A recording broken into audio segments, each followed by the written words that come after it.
Welcome to Mo Boxing No Problem. I'm Jose Ramirez Jr., and I am joined by TJ from the Boxing Syndicate. What up, TJ? What's up, y'all? We got Ruben from Through the Ropes. How's it going? All right, then we got David, a.k.a. SportsNTunes. Let's crack the lock in. And we got a new face to the channel. We got Gustavo, a.k.a. AB Boxing. Yo, what up, everybody? What up? What's up? Pleasure having you guys talk some boxing. You know, last night we had the main event between Ryan Garcia and Javier Fortuna, and it ended how I thought it was going to end, which is in a knockout victory for Ryan Garcia. But I want to ask you guys, what do you think of the performance? Did the fight play out like you thought it was going to play out? We'll start with you, AB. Performance. I mean, I was kind of surprised that Fortuna didn't fight the same way he fought Javier Diaz, smothering, going inside. But you also got to understand that Ryan got a nice reach. But for somebody to make a jump to 140, it's too early to say how effective or how good he could be with 140 when he fought a guy that fight at 135. So it's right. Still early to say. Like, yeah, Ryan is. I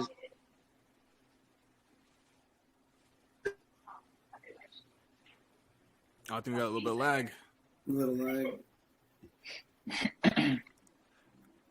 All right, you got a little bit of lag, but I'm with you because I think another thing that played into that fight was I guess Javier Fortuna only had a 7-week camp, and and if you had 1 or 2 more weeks of prep, that could have made a world of difference. Yeah, agree. What do you think, TJ? No, I pretty much think it's the same. I think he looked good. I think he is an elite fighter. But like he said, like AB said, I was surprised Fortuna just didn't fight the same way he did Jojo Diaz. He just, to Ryan's advantage, though, he did use his reach pretty well and was using that jab a little bit. But I was just a little bit surprised that he just didn't come out a little bit more aggressive. But Ryan did look good, though. I thought it was overall a good performance. He did. That's what he was supposed to do. At the end of the day, that's what he was supposed to do. So now I just need to see him go against another elite fighter to see if he can handle that, real pressure. Yeah. What about you, Ruben? What are your thoughts on the fight?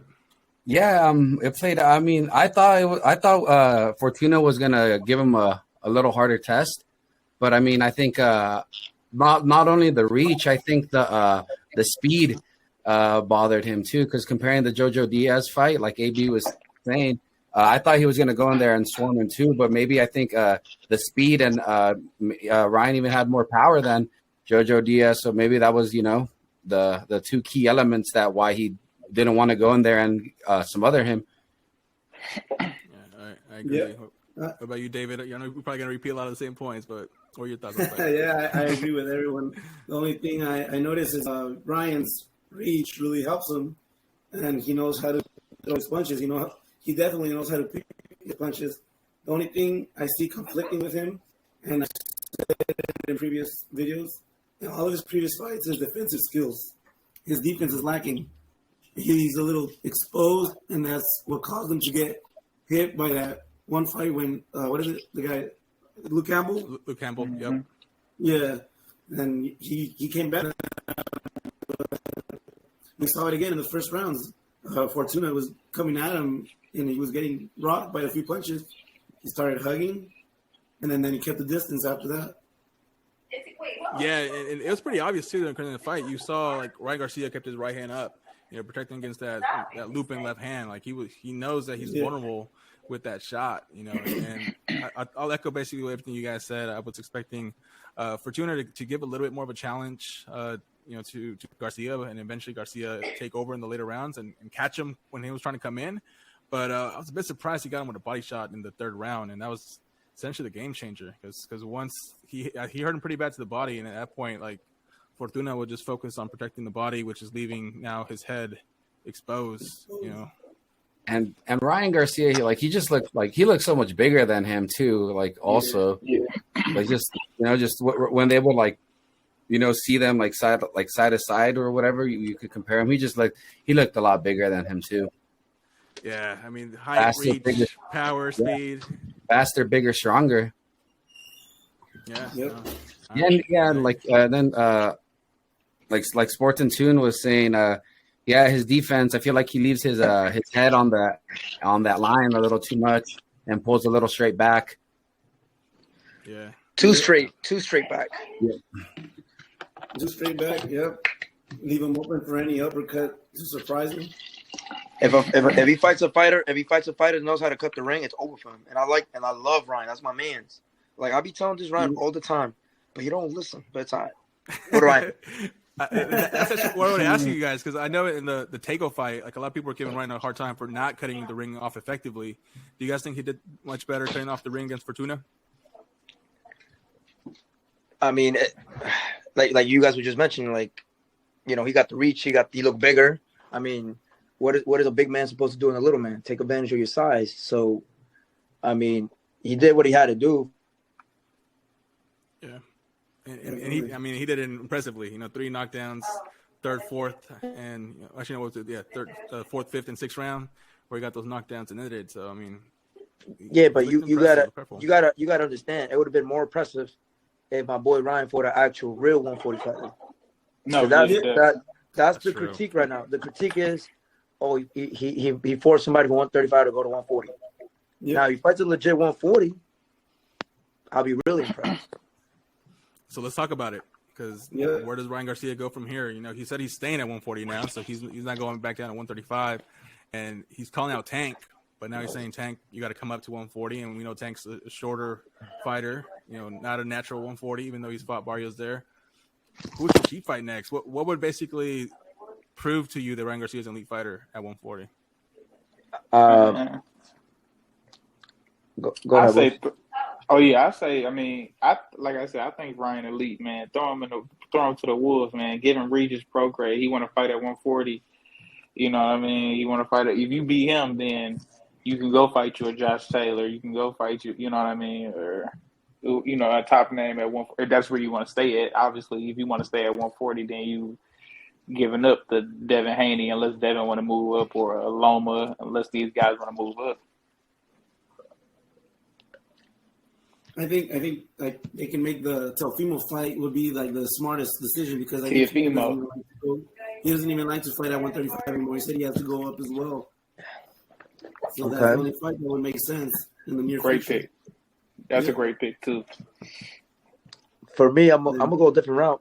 I mean, I look at a fighter as if I'm investing my time for the fighter. You feel me? So I think Ryan should stay away from all those fighters for now. Let him get like 2 to 3 fighters that are actually like at that weight class. So for me, throw him with Jose Pedraza, a veteran, you know, former world champion.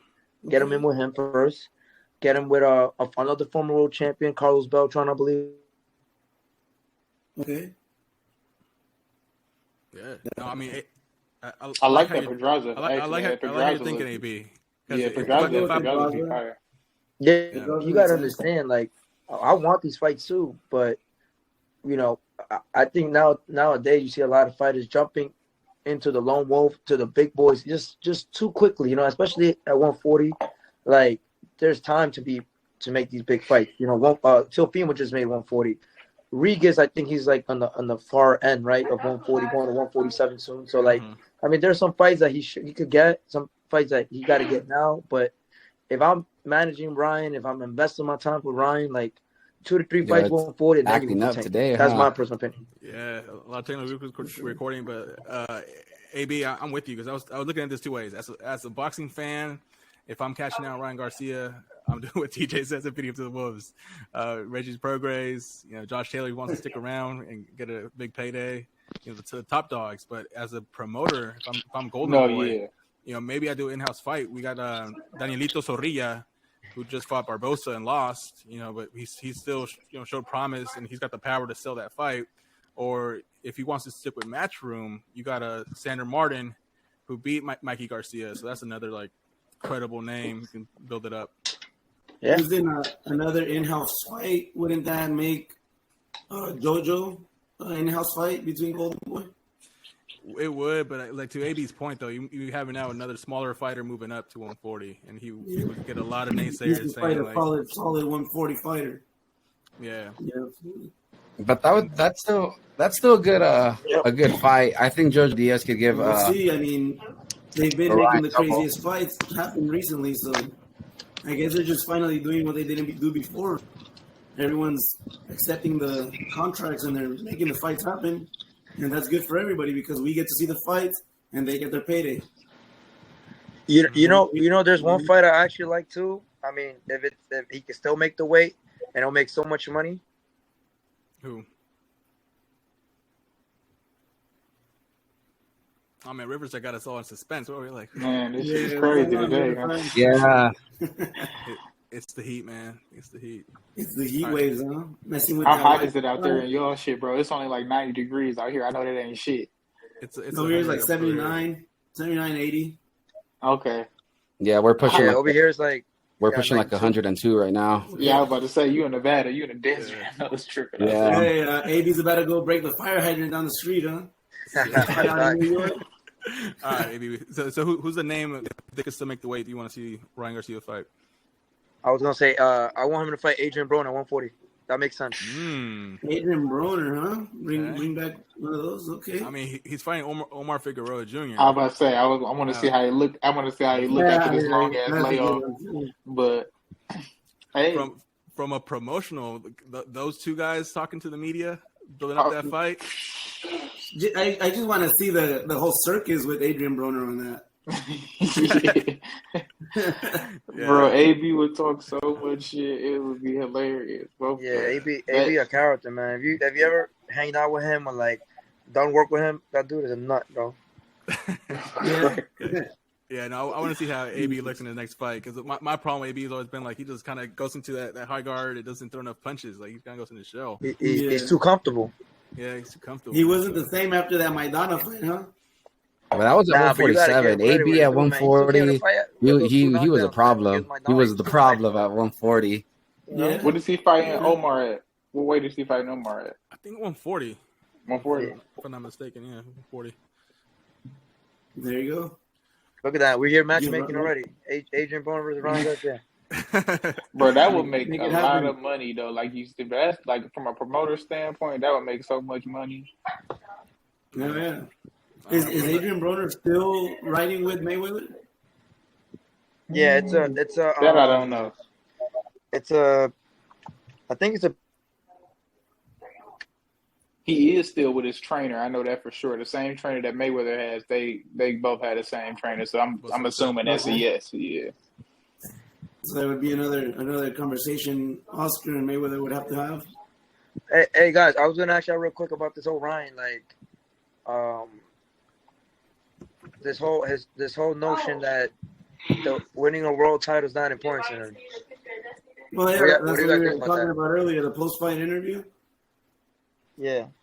I think he's saying that because of the Canelo call-out telling him that what has he proved? What has he really proved? How can he speak his mind if he hasn't really proved anything? And that's where he says, belts don't matter, according to him. Yeah, no. So let me ask you guys this. Do you feel like it's going to become a norm in boxing, knowing that boxing has kind of shifted into like in boxing? What was that, AB? Sorry, the thing you cut out. So you said what would be the new norm in boxing? His audio is a little cut off. Yeah, your audio cut out. I'm gonna say I don't know if he can hear us either. Yeah, I don't think he's yeah, I can't hear him. Yeah, I can't hear him at all. Can you hear us, AB? AB, can you hear us? Yeah, I think the audio is a little off now. The audio. We have to do something different than Riverside next time. Man, yeah, we gotta find something else. I gotta just get my laptop shit together because this Riverside been on that bullshit, bro. Man, it has been because the last video that me, you, and Ruben recorded breaking down that fight, there's that lag every time Ruben talked, and we kind of like this little 2-second delay, and I was like, man, this Riverside thing, always. But I want AB to join because I think he brought up a very great question about like do belts matter? Do belts matter? And I'm with you, like SportsNTunes. I think it is mostly kind of a jab, not only at Canelo but at Devin Haney, because Okay. Devin Haney has been his rival since amateurs. Like I think they went like they split fights. Like they each won like 3 fights against each other. So that's been his rival. And now to see that Devin Haney's undisputed at 135, I think he's trying to downplay, saying like those belts don't matter. Like who he beat? He beat Kambosos. He beat Kambosos to become undisputed. Like I could have beat Kambosos. But you got to think about it. Bro. Kambosos beat Teofimo, and Teofimo beat the guy Lomachenko. And I think belts do matter. They do matter. I'm about to say, in my opinion, if you got one of those top 4, that matters to me. In my opinion, you know what I mean. If you got one of those top 4, let alone all 4 of them up for undisputed, I feel like that does matter. Yeah, but it also matters who you beat for those titles. It does. Yep. I mean, Definitely. Well, yeah. Well, I mean, right now fighters they all have different opinions themselves. Yeah. I mean, you can call a fighter out or like for what he's saying, but at the end of the day, only they're going to prove it with whoever they fight and what they do next. If they keep winning, they make themselves look good. If they lose, they make themselves look bad. I mean, there's really no here or there. It's like, it is what it is based on what you show in the ring. And then selling wise, I mean belts or no belts. Oh yeah, just getting in the ring Ryan's and gonna sell. proving that you can keep winning for a belt or not for a belt. As long as you get those big names in with you, I think that's really showing that you can fight or not. Yeah. And I think it depends. It depends because I think belts do matter to an extent until you reach a certain status. Like Tank Davis, for example, he's doing a lot with a regular belt. He is a star. Like he fought I think was it Isaac Cruz at the crypto arena? Yeah. And 15,000 people want to see Davis versus Cruz. His last fight, Ryan versus Fortuna, only 11,000 people showed up. And no belt was online, but both of them drew. So I think you reach a certain point where like you're above belts, but I still think for the hardcore fans, belts matter. But then you get into divisions like 140. Where you got a guy in Josh Taylor who's undisputed, but most fans think that he lost against Jack Catterall. So now they're thinking Catterall should really be the number 1 guy at that division. Then you got people saying, no, Progaze, really, that split decision against Taylor should have gone his way. I think Progaze is the top guy at 140. So it's tough. So I think to an extent belts matter, but to a certain point they don't. Yeah, definitely. It can go either way. Yeah, 140 belts is a mess right now, especially that Josh Taylor shit. Yeah, because like it does matter, but just remember, belts or no belts, you can still get the fights made because at the end of the day, you can fight whoever has the belts if you really want to see a good fight. If you keep winning, you only have the opportunity to fight against the belt holders or the number 1, 2, or 3 contenders. Right. It's not like in UFC where the number 8, number 12 ranked fighter can actually get the opportunity for the belt. Right. Yeah, and I think Mayweather came out recently saying that like if Tank ends up winning more belts, you just tell him like to drop him, and don't pay the sanction fees. Don't pay the sanction fees on you, right? Yeah. There was the other one where boxers think that they duck when they vacate the belts. Mm-hmm. Well, Josh Taylor vacated. I'm going to vacate it, and then they're automatically saying, "Oh, these guys are ducking." Yeah, Josh Taylor just got rid of 2 of them boys. They just vacated him too. Yeah, but he gets an exception. He's fighting the guy that everybody thought he lost. We lost. Correct. Are they doing a rematch? Please. That's why he dropped the belt. They dropped them because I think was it the WBA the one he dropped the first because like the bid was so low, like $300K for the bid. And then the WC one, they're going to say like, oh, no, you're ducking Catterall. So I think he did the right thing, dropping 2 belts. He was going to move to 147 anyway. So just stay at 140 for that rematch and then move up to 147. Right. I thought he was going to fight Zepeda. Good stuff. Are we going to get these guys back with us? Absolutely, man. No, so I think Zepeda's fighting Jose Ramirez now. Yeah. WBC. Sipping on his PBC fight. Yeah, I remember that. Yeah, that'd be a good one too, though. Before we wrap up, I want to get your thoughts on Javier Fortuna. Where does he go from here? Like, put your matchmaker hat. Does he keep on fighting? I mean, only the next gatekeeper. Yeah, gatekeeper for the prospects. Yeah. Collect the check. maybe even possibly get a win. Yeah, the next fight will tell. That's what I always say. Only the next fight can tell. I got When you one for you guys. Come back on the next fight. That's when We you got it, can B. make the decision. I got one for you guys. He'll make his debut at 135. Tevin Farmer versus Jorge Fortuna. Okay. Not bad either. I ain't Not mad at bad that. either. I ain't mad at that. Yeah. I'm not mad at it. Yeah, I like that. I like that a lot. And Yeah. Definitely. Maybe Shakur Stevenson moves up. Yeah. Okay. Against who? Javier Fortuna? Fortuna? Oh man, that's an ass whooping for Fortuna. I think Stevenson will win. Yeah, I think so too, man. It gives him one He last. looked so comfortable when he won against Oscar. Well, there you go. Hey, that's a good one. Have Oscar try to come up and fight Fortuna. There you go. I want to see Oscar and Make a winners and losers bracket and see what happens. I like it, man. I like it.